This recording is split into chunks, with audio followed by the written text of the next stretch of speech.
Let me start with something that might surprise you.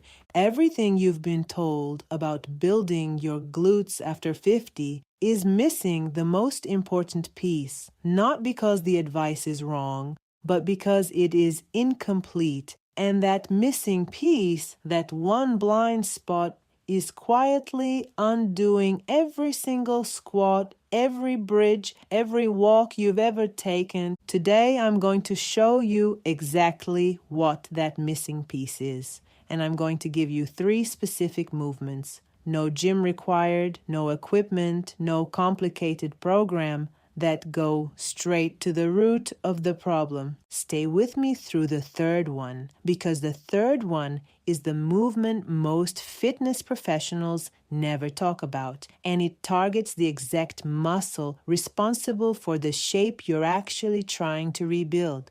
Let's begin with the truth. Your glutes are not broken, they are disconnected. Here is what's actually happening in your body right now. After decades of sittings at desks, in cars, on couches, your pelvis has quietly shifted. Not dramatically, not in a way you'd feel as pain, just a subtle tilt, a slight rotation, an almost invisible imbalance that has been building for years without ever announcing itself. And here is what that shift has done to your glutes. It has cut the signal. Your brain sends electrical signals to your muscles to tell them to fire. When your pelvis is out of alignment, that signal to your glutes, particularly the muscles on the outer sides of your hips, gets disrupted. It gets rerouted. Other muscles, your lower back, your hip flexors, your quadriceps, rush in to fill the gap. Your glutes show up to the workout, they just don't get called into play. So you train, you stay consistent, you do your squats and your bridges and your daily walks, and you look in the mirror and almost nothing has changed, and you wonder, what am I doing wrong? You're not doing anything wrong. You are just starting from the wrong place. A 2019 study published in the Journal of Orthopedic and Sports Physical Therapy confirmed this. Individuals with pelvic tilt or asymmetry showed significantly reduced glute activation even while performing standard glute exercises. The muscle isn't weak. It's waiting for a signal that isn't getting through. The fix, therefore, cannot start with more reps. It has to start somewhere else entirely. It has to start with your pelvis. Before we get into the exercises, I want to give you a quick way to check yourself right now. Stand up and place your thumbs on the bony peaks at the top of your hips. Look in a mirror. Is one thumb sitting higher than the other? Does one side of your hip look flatter, more hollow, less full than the other? If so, your pelvis is already unbalanced, and that imbalance is quietly muting your glutes every time you train. Most people have this and have never once been told about it. Now you know, and now you can fix it.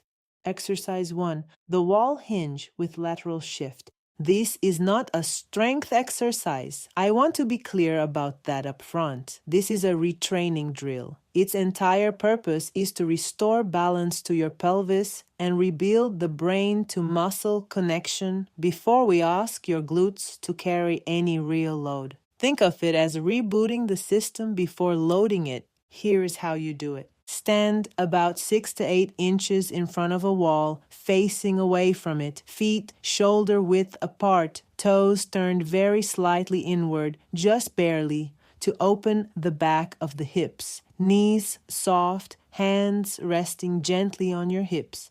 Now hinge at the hips and push back until your glutes lightly tap the wall behind you. Your torso will lean slightly forward. Keep your spine long and straight throughout. Don't round. Don't collapse. Long spine, soft knees, light touch on the wall.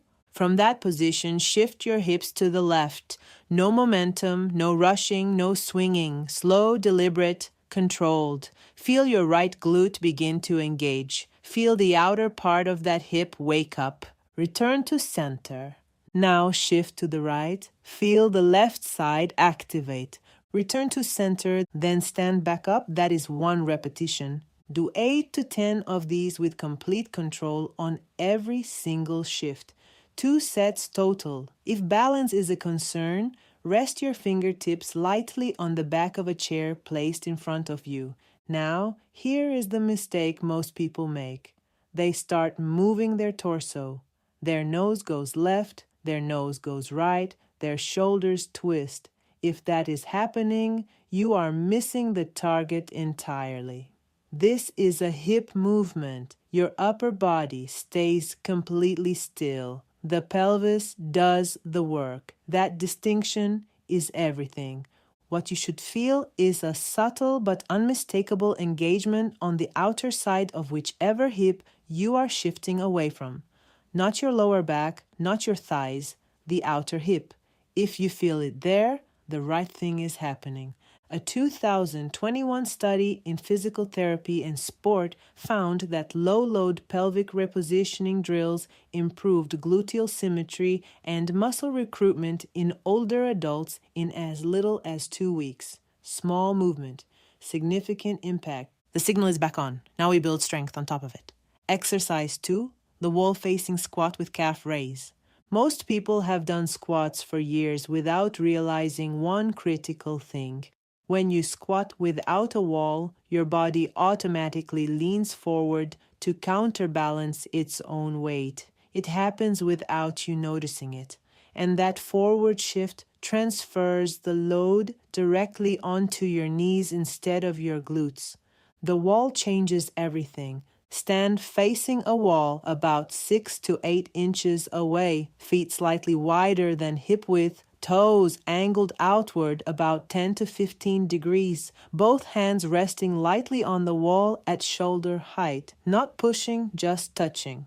Lower into a squat with control, chest tall, knees tracking out over your toes. Aim for a 45 to 60 degree angle at the thigh. You do not need to go deep. Depth is not the goal here. Alignment is. Now, at the bottom of the squat, rise onto your toes. Slow and deliberate. Hold for 1 to 2 seconds at the top of that calf raise. Feel the engagement in the back of your hips and the outer glutes. Lower your heels back down, then press through your feet and rise back to standing. 10 to 12 repetitions, 2 to 3 sets. Throughout the entire movement, keep your knees pressing gently outward. That sustained outward pressure is what keeps the gluteus medius engaged and working. The common mistake here is letting your face or your knees make contact with the wall. If that happens, you are either too close or you are collapsing forward. Step back slightly, reset your chest, and try again. What you should feel is the primary effort in the back of the hips and the outer glutes, not your knees, not your lower back. If you feel it in the knees, your weight is shifted too far forward. Adjust and try again. The wall acts as a physical boundary that prevents the body from doing what it wants to do. Lean forward and put the work on your knees. Instead, the load goes exactly where it needs to go. That one structural change makes this movement fundamentally more effective for glute development than a standard bodyweight squat. And the calf raise at the bottom, that adds a balance and stability challenge that most squat variations completely ignore. A 2022 study in the Journal of Aging and Physical Activity found that integrated lower body movements with a balance component improved both muscle tone and fall resilience in adults over 60, even without any added weight. You are not just building glutes here. You are building the kind of body that holds up in real life. Now we target the specific muscle that everything else has been leaving behind. Exercise 3, standing hip abduction with pelvic control. Here is something that very few fitness programs ever address honestly. Most glute exercises, squats, lunges, bridges, deadlifts, load the gluteus maximus, the big muscle, the one at the center and back, and they do that reasonably well. But there is another muscle, the gluteus medius. It sits on the outer side of your hip. It is the primary driver of the rounded three-dimensional shape on the sides of your hips. It is what fills in the hollowness. It is what removes the hip dip. And compound movements, no matter how consistently or correctly you perform them, do not reach it directly, not even close.